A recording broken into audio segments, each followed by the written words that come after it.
Welcome to the Strange North channel. Edmonton is dangerous. It is. Every city out there has crime and problems, things that are maybe a bit more unique to that city. And every city or town has certain areas that are a bit rougher than other areas, or at least have a bit of a reputation compared to other areas. And I don't want to keep saying this, but I'll just get it out of the way. Edmonton is a beautiful city. There's so much to see and do here. It's a wonderful place to live. I love living here. Edmonton is rapidly growing. People are moving here from all over the world and all over the country. And I also want to say that I'm very compassionate towards people who are going through a rough time. Yes, people make bad decisions, but life is also very unfair. And just because someone is going through a rough time, or even if someone has made bad decisions, I don't think that means that we can write them off or discount them as individuals. I just wanted to mention that because when you're talking about social disorder and crime, it often involves people who are going through a really rough time. And while no one is okay with people unnecessarily hurting other people, I think that we can all recognize that life is unfair and there are a lot of people that got a really raw deal in life. But I just wanted to give a general overview on some rough areas of Edmonton and the general crime situation. Overall, Edmonton is a relatively safe city. When you're comparing Edmonton to cities around the world, it's roughly in the middle. You're far more likely to experience a mugging or random violence in Paris or London or most large American cities. So globally speaking, Edmonton really isn't that bad. Now, when you're talking about within Canada, compared to other Canadian cities, Edmonton is generally considered to be a higher crime city. If you look at the Canada Crime Index, they're an organization that compiles crime data from throughout the country. If you look at their numbers from last year, 2022, if you look at this chart, you can see that among Canada's largest cities, Edmonton does rank as the city with the highest overall crime stats. Basically on this chart, anytime you see orange or red, that means that that city or town has a higher crime rate than the other cities. And so you can see that for 2022, Edmonton was considerably higher in most areas of crime than other major Canadian cities. However, in Canada, a lot of the smaller cities and towns are much more dangerous. They have a much higher per capita crime rate than the larger cities. For example, Victoria, Kelowna, Red Deer, these are smaller cities that have a much higher overall crime rate than Edmonton. And that's generally true in Canada. The cities or towns with the highest crime rates tend to be a lot smaller. And so in general, the most dangerous cities or towns in Canada tend to be smaller, and the larger cities tend to be a little bit safer. In general, over the past few years, and this of course has been exacerbated by the pandemic, cities across North America are experiencing an increase in general social disorder and crime, particularly in their downtown cores. And this is certainly true for Edmonton. Gun crime specifically has been increasing in Edmonton, and recently there have been some very brazen, wild crimes involving guns that are a bit unusual and have definitely made headlines. On March 31st of this year, 2023, two cars shot at each other, and it was estimated they shot between 20 and 30 bullets. They shot at each other while they were driving northbound on 97th Street in Edmonton's north side. Businesses along the route were hit by multiple bullets, and luckily only one of the drivers of one of the cars was actually injured by the bullets. But this is a fairly wild scene and a bit unusual for Edmonton, and it definitely made headlines. Just last month, on July 16th of 2023, two people driving an Audi A4 drove around the city and randomly shot at other cars at various points throughout Edmonton. 3 people were hit by bullets and 2 people were seriously injured. And this is incredibly unusual and brazen. I'd never heard about a random drive-by shooting like this happening. This event received remarkably little press in Edmonton. I was shocked that this wasn't covered more widely. Essentially, this was a random mass shooting, and I think that if people had died during this event, then it would have received much more coverage, but it was relatively unknown. A lot of people didn't even know it happened. And overall, there's just been a general increase in gun crime, and these are just 2 examples of some of the more brazen, wild events that have happened in the city. Probably the biggest safety issue in Edmonton right now is Edmonton Transit. Like most big cities, Edmonton has a transit system of buses and trains that carry people across the city. And in recent years, the transit system in Edmonton has really gone downhill. Buses, trains, and transit stations have become increasingly dangerous, and there has been a real uptick in serious violent events happening around these stations. On April 25th of last year, 2022, an elderly woman was just minding her business at a train station, and a fine upstanding young man came up to her and randomly punched her onto the tracks. She fell onto the tracks, broke her leg, and luckily this gentleman was arrested, but this was quite a shocking event. Less than a month ago, on July 29th of this year, a 65-year-old woman was visiting Edmonton from Chile, and she too was randomly punched unconscious by a random guy while she was on a train at the Corona LRT station downtown.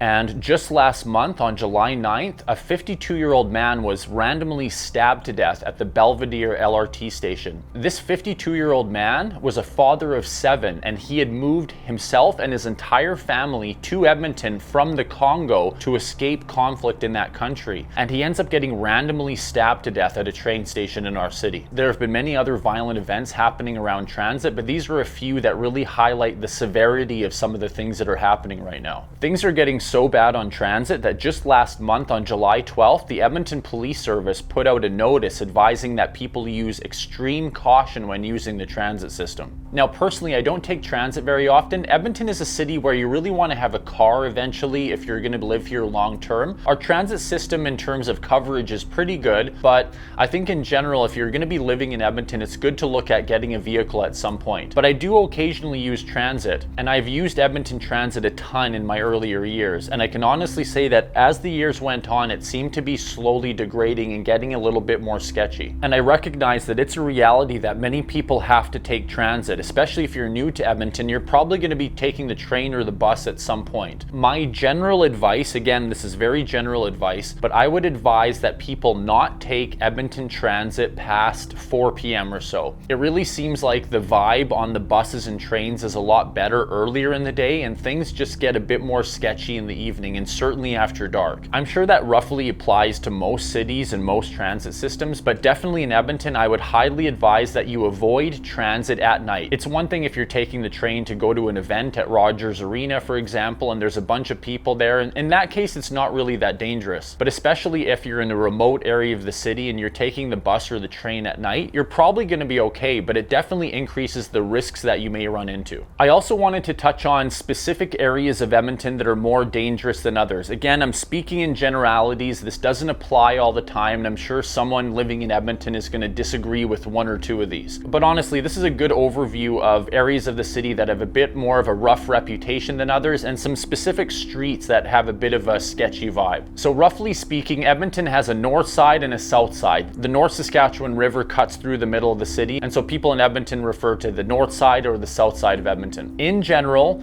the north side of Edmonton is seen as a lot rougher than the south side. And this is absolutely true. Most of the sketchy streets that I'm going to tell you about are in the north side, and just generally there are more rough areas in the north side compared to the south side. Of course, that does not mean you should not visit the north side. The north side has downtown, Oliver, 124th Street, the Legislature, Rogers Arena, Commonwealth Stadium. It has most of the stuff you're inclined to do if you're exploring Edmonton as a tourist. But in general, most people in Edmonton would agree the north side is a little bit rougher than the south side. I would also say that in general, the east side of the city is a bit rougher than the west side, or the west side is considered a little bit more posh and suburban, and the east side has a bit of a rougher reputation. But again, I'm just speaking in generalities, and this doesn't always apply. When you're talking about the downtown core of Edmonton, again, the east side of downtown is a little bit rougher than the west side, particularly east of about 97th Street. Especially lately, this is an area where you see an increasing amount of tents and encampments. Again, I have a ton of compassion for people that are going through a rough time, but anytime you have a bunch of tents congregating, there's going to be general social disorder, maybe a bit more crime, and a bit more of a sketchy element if you're out walking by yourself for the first time. So in general, the downtown core is a bit rougher on the east side and the north side as well. As you move north from the downtown core, it does get a little bit rougher, and I'm also including Chinatown and Little Italy in that area as well. Stony Plain Road in the west end is definitely considered a more of a sketchy street. This is Stony Plain Road from about 149th Street west to about 170th Street. This is just an area, honestly, where you're going to find a few more sketchy elements. There's a lot of pawn shops along this street. It's an area that has a lot of lower income housing surrounding it, and this area has just generally been known for a bit more social disorder than other places, especially recently. And this area in general has gotten busier with all the new LRT construction, so it's an area you want to avoid generally, but this street is considered considered one of the rougher streets in Edmonton. Like I mentioned, if you're in downtown Edmonton and you go north, it gets a bit rougher, and a lot of that sketchy activity is centered on 107th Avenue. And I'm really talking about the section of 107th Avenue from about 117th Street over to the Commonwealth Stadium area. The main section of this avenue is referred to as the Avenue of Nations, and there's a really cool collection of cafes and shops in this area, and it's definitely a cool area to check out during the daytime. But honestly, at night, it gets a lot sketchier, and keeping in line with the north end of downtown being a bit sketchy, this is definitely a place that I would avoid at night, and this street just generally has a rougher reputation than a lot of other areas around it. Just to the northeast of this street is Norwood Boulevard. This is where 111th Avenue turns into 112th Avenue, and I'm really talking about the section of this road from about 97th Street over to the Commonwealth Stadium area. Again, this is a really neat area to drive through and walk around in the daytime. It's very vibrant and colorful, and it's very interesting to look at. But again, Norwood Boulevard is a bit of a rougher area. There have been a fair amount of violent incidents that have happened along the street, and this is definitely an area I would avoid walking through at night. And of course, I gotta mention 118th Avenue. 118th Ave stretches across the north side of Edmonton, and I'm really talking about 118th Avenue from about 106th Street over to Victoria Trail. I mean, that's a really long section of the avenue, but that whole area does have a bit of a rougher vibe than other areas. And honestly, 118th Avenue is a really cool avenue to check out, but I would definitely go there in the daytime. I even took a bunch of video of this area and included it in my 10 more places to visit in Edmonton video, just because this whole area really is worth checking out. It has a ton of murals and street art everywhere. There are a ton of really cool cafes and markets and restaurants to check out. And so it's a really varied avenue. Some areas are really cool and some areas can be really sketchy. But traditionally, over the years, 118th Avenue has been seen as a sketchier area of Edmonton. And again, this is a street where you're going to find a lot more pawn shops, a bit more open social disorder, drug use. It's just an area of lower income, and there definitely seems to be a sketchy element that does congregate along the street. And in general, there's sort of a broad area around Clairview and Belvedere that just has a bit of a rougher reputation. And it's sort of centered along the LRT tracks, the Clairview and Belvedere LRT stations. This whole northeast section has a bit of a rougher reputation. And of course, I'm speaking generally, but in Edmonton, the Clairview area does have a bit of a reputation locally. So all these places I just listed are in the north side of Edmonton, and this is largely why the north side of Edmonton has a rougher reputation than the south side. And honestly, the south side of Edmonton has far fewer sketchy areas, or traditionally sketchy areas, than the north side. It doesn't really have an equivalent street like 118th or 107th Avenue. But there is a section in the southeast of Edmonton called Mill Woods that traditionally has had a bit of a bad reputation. Mill Woods is actually a very broad area, and it's made up of multiple smaller neighborhoods. But over the years, Mill Woods has gained a few nicknames. I've heard it referred to as Mill Hoods, the Mill Hood, or even Kill Woods. I think this is a bit dramatic, but honestly, over the years, there have been a few more gang-related incidents happening in this area,